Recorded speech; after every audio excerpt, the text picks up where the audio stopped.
Assalamualaikum warahmatullahi wabarakatuh. Terima kasih atas kesempatannya. Kami dari kelompok 8 akan membawakan presentasi yang berjudul Pengelolaan Keuangan Bisnis dan Pembiayaan Usaha. Sebelum melakukan presentasi, saya akan memperkenalkan anggota dari kelompok kami. Yang pertama ada saya, Nabila Salma Zaida, dengan NIM 2018-310287. Yang kedua ada Risma Dwi Rahayuni dengan NIM 2018-310831. Dan yang ketiga ada Diandra Putri A dengan NIM 2018-310867. Yang keempat ada Safrinda Dwika Maulia Hakni dengan NIM 2018-310882. Dan yang terakhir ada Liwan Akalili A dengan NIM 2018-310890. Kepada yang bertugas dipersilahkan. Yang pertama ada fungsi dan konsep dasar keuangan. Pengertian manajemen keuangan. Manajemen keuangan merupakan proses manajemen yang diterapkan pada fungsi-fungsi keuangan. Sedangkan fungsi merupakan kegiatan utama yang harus dilakukan oleh mereka yang bertanggung jawab dalam bidang tertentu. Pengertian manajemen keuangan menurut para ahli. Ada beberapa ahli yang memberikan pendapatnya mengenai pengertian manajemen keuangan. Yang pertama ada James Penhome menyatakan semua kegiatan atau aktivitas yang berhubungan dengan perolehan, pendanaan, serta pengelolaan aset atau aktiva dengan tujuan yang menyeluruh. Yang kedua ada Suad Husnan berpendapat bahwa manajemen keuangan adalah manajemen terhadap semua fungsi keuangan. Selanjutnya ada fungsi manajemen keuangan. Fungsi manajemen keuangan terdiri dari 3 keputusan utama yang harus diambil oleh perusahaan, yakni yang pertama ada keputusan investasi. Yang termasuk dalam keputusan investasi adalah investasi modal, yaitu pengalokasian modal ke dalam usaha investasi yang manfaatnya akan direalisasikan di masa yang akan datang. Selanjutnya yaitu keputusan mengalokasikan kembali modal. Apabila modal yang terikat pada suatu aktiva tidak dapat dibenarkan lagi dari segi ekonomi. Yang ketiga ada penentuan jumlah aktiva yang dimiliki perusahaan. Hal ini berhubungan dengan jumlah dana atau modal yang harus disediakan untuk pembelian aktiva tersebut. Yang keempat ada komposisi dari aktiva tersebut. Yang kelima ada corak resiko bisnis dari perusahaan untuk menurut persepsi pensuplaian modal. Yang selanjutnya yaitu keputusan financing atau pembelanjaan. Keputusan ini mencakup keputusan financing mix atau struktur modal yang terbaik. Dalam hal ini, manajer keuangan harus membuat keputusan mengenai bagaimana kombinasi short-term debt dengan long-term debt atau long-term debt dengan modal sendiri, short-term debt dengan modal sendiri atau kombinasi ketiganya. Yang ketiga yaitu keputusan dividen. Keputusan ini meliputi keputusan tentang penentuan pembiayaan pendapatan antara penggunaan pendapat untuk dibayarkan kepada para pemegang saham sebagai dividen atau untuk digunakan dalam perusahaan tersebut sebagai laba ditahan. Terima kasih, selanjutnya akan dilanjutkan oleh rekan saya. Terima kasih. Terima kasih atas kesempatannya. Saya akan menjelaskan mengenai pengelolaan untuk bisnis awal. Strategi keuangan yang efektif meliputi pengelolaan dan pengawasan catatan-catatan keuangan, perencanaan dan pengelolaan anggaran dalam rangka mencapai tujuan memaksimalkan keuntungan pemilik modal. Efektivitas pengelolaan keuangan akan sangat ditentukan oleh tujuan bisnis yang dimiliki oleh wirausaha dalam dokumen rencana strategisnya. Untuk melakukan pengelolaan keuangan secara efektif, dapat menggunakan neraca, laporan laba rugi, dan laporan arus kas. Neraca atau laporan posisi keuangan adalah bentuk laporan yang menjelaskan nilai semua aset yang dimiliki dan nilai semua kewajiban yang dimiliki beserta besarnya modal itu sendiri. Selanjutnya, laporan arus kas adalah laporan yang merangkum kondisi kas, baik arus kas masuk maupun arus kas keluar, pada suatu rentang waktu tertentu. Laporan laba rugi adalah laporan laporan keuangan perusahaan yang menjabarkan unsur-unsur pendapatan dan beban sehingga menghasilkan laba atau rugi bersih.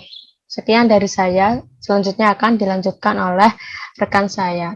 Terima kasih atas kesempatannya. Perkenalkan, nama saya Diandra Putri dengan NIM 867. Akan melanjutkan presentasi dari rekan saya, yaitu mengukur kelayakan usaha. Kelayakan suatu usaha adalah ketika terjadi kondisi di mana hasil yang telah diperoleh lebih besar daripada dana yang telah diinvestasikan. Ada 4. Yang pertama yaitu ada analisis titik impas atau break-even point, yaitu kondisi di mana nilai keuntungan bernilai 0. Secara matematis, kondisi impas terjadi ketika nilai pendapatan sama besar dengan nilai biaya. Yang kedua yaitu penentuan kelayakan lanjutan. Berdasarkan konsep tersebut, nilai uang yang telah kita terima sekarang akan lebih berarti dibandingkan dengan nilai uang yang akan kita terima pada periode yang akan datang. Yang ketiga yaitu ada net present value, adalah akumulasi nilai sekarang, kas masuk dan kas keluar yang telah dihasilkan oleh investasi. Yang keempat yaitu ada internal rate of return atau IRR. Investasi akan berada pada posisi impas. Agar suatu investasi layak dilakukan, maka nilai tingkat pengembalian yang telah dihasilkan harus lebih besar daripada nilai IRR tersebut. Terima kasih. Terima kasih atas kesempatannya. Di sini saya akan melanjutkan dari rekan saya, yaitu menetapkan prioritas bisnis. Dalam menentukan pembiayaan modal, wirausahawan harus menentukan jumlah dana maupun waktu yang dibutuhkan di samping proyeksi penjualan dan pertumbuhan dalam sebuah perusahaan. Nah, di sini ada pendanaan ekspansi atau pengembangan. Untuk mendapatkan modal, perlu mengetahui berapa banyak kebutuhan finansial perusahaan tersebut. Perencanaan fasilitas terdiri dari likuiditas dan laba yang dipusatkan pada perencanaan aliran kas perusahaan di masa depan. Uang merupakan bentuk kekuasaan yang fleksibel, tetapi cara untuk mendapatkan kekuasaan tersebut bisa dilakukan dengan cara lain, yaitu untuk mengganti pengeluaran uang dengan pembagian sejumlah tertentu saham untuk menarik orang yang mungkin keahliannya sangat dibutuhkan oleh perusahaan. Nah, sebagian besar investor pemodal mempunyai ketidaksukaan yang besar terhadap resiko. Prosedur analisis dan penyaringan yang dilakukan investor untuk meminimalisasi dua jenis resiko, yaitu yang pertama, resiko tidak dikenalnya wira swasta yang menyebabkan hilangnya modal. Nah, yang kedua, resiko hilangnya waktu yang digunakan untuk proyek yang tidak produktif. Terima kasih atas kesempatannya. Saya akan melanjutkan presentasi dari rekan saya, yakni terkait analisis peluang pokok atau dalam bahasa akuntansi biaya itu adalah analisis biaya atau break even point. Analisis BEP itu dapat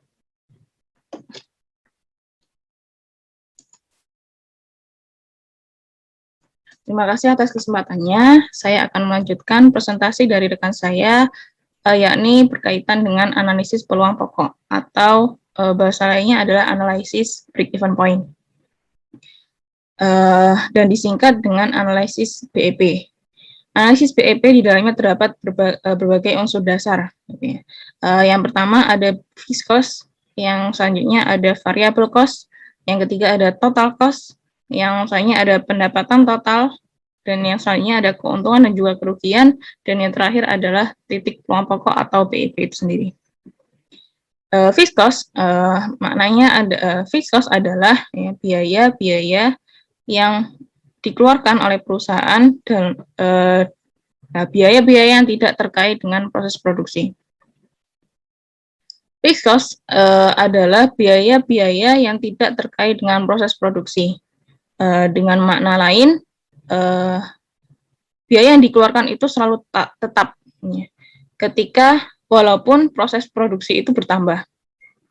Contoh adalah gaji karyawan. Gaji karyawan itu akan terus sama gitu ya tiap bulannya. Biasanya kan kalau gajian gitu ya itu tiap bulan gitu kan. Nah, gaji karyawan itu akan selalu tetap sama walaupun ada pertambahan produksi. Yang selanjutnya adalah variable cost. Variable cost ini sebaliknya kebalikan daripada fixed cost.